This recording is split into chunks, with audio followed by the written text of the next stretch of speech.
Solemnity of the Epiphany of the Lord. Homily of the Holy Father Francis. St. Peter's Basilica, Monday, 6th of January, 2025.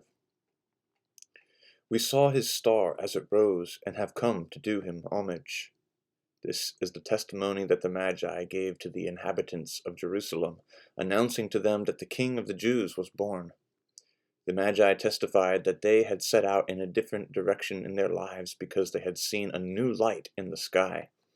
Let us pause to reflect on this image as we celebrate the Epiphany of the Lord during this Jubilee of Hope. I would like to highlight three characteristics of the star about which Matthew the Evangelist speaks. It is bright, it is visible to all, and it points the way. First of all, the star is bright.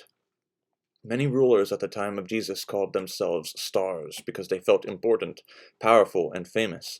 Yet the light that revealed the miracle of Christmas to the Magi was not any of these lights. Their artificial and cold splendor, arising from their scheming and power games, could not satisfy the needs of the Magi who were searching for newness and hope.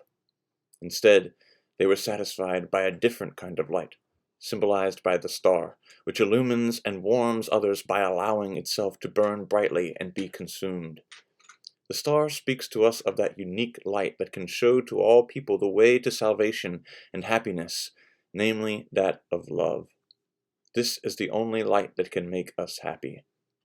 Above all, this light is the love of God, who became man and gave himself to us by sacrificing his life. As we reflect, then, we can see that this light likewise calls us to give ourselves for one another, becoming, with his help, a mutual sign of hope, even in the darkest nights of our lives. Let's think about this. Are we radiant with hope? Are we able to give hope to others with the light of our faith?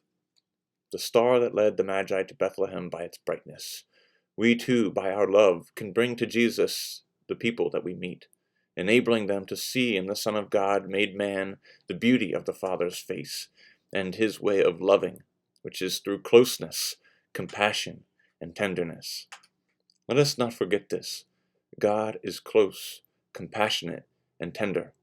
This is love, closeness, compassion, and tenderness. Moreover, we can do this without the need for extraordinary means or sophisticated methods, but simply by making our hearts bright with faith, our gazes generous in welcome, our gestures and words full of gentleness and kindness. Thus, as we reflect on the Magi, who fixed their eyes on heaven in searching for the star, let us ask the Lord that we might be bright lights that can lead one another to an encounter with him. How sad it is when someone is not a light for others. Now we come to the second of the star's characteristics. It is visible to all. The Magi were not following the clues of a secret code, but a star that they saw shining in the sky. While they observed it, others, such as Herod and the scribes, were not even aware of its presence. Yet the star is always there, accessible to those who raise their glance to heaven in search of a sign of hope. Are we a sign of hope for others? This too holds an important message. God does not reveal himself to exclusive groups or to a privileged few.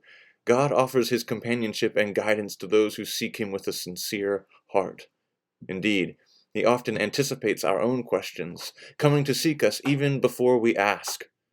For this reason, in nativity scenes, we portray the Magi with the features of all ages and races, a young person, an adult, an elderly person, reflecting the different peoples of the earth.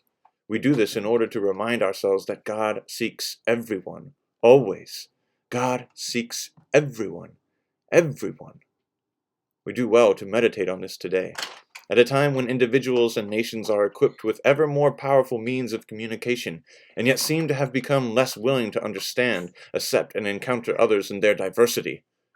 The star, which shines in the sky and offers its light to all, reminds us that the Son of God came into the world to encounter every man and woman on earth, whatever ethnic group, language, or people to which they belong, and that he entrusts to us that same universal mission. In other words, God calls us to reject anything that discriminates, excludes, or discards people, and instead to promote in our communities and neighborhoods a strong culture of welcome, in which the narrow places of fear and denunciation are replaced by open spaces of encounter, integration, and sharing of life, safe spaces where everyone can find warmth and shelter. The star is in the sky, then, not in order to remain distant and inaccessible, but so that its light may be visible to all, that it may reach every home and overcome every barrier, bringing hope to the most remote and forgotten corners of the planet. It is in the sky so that it can tell everyone, by its generous light, that God does not refuse or forget anyone. Why?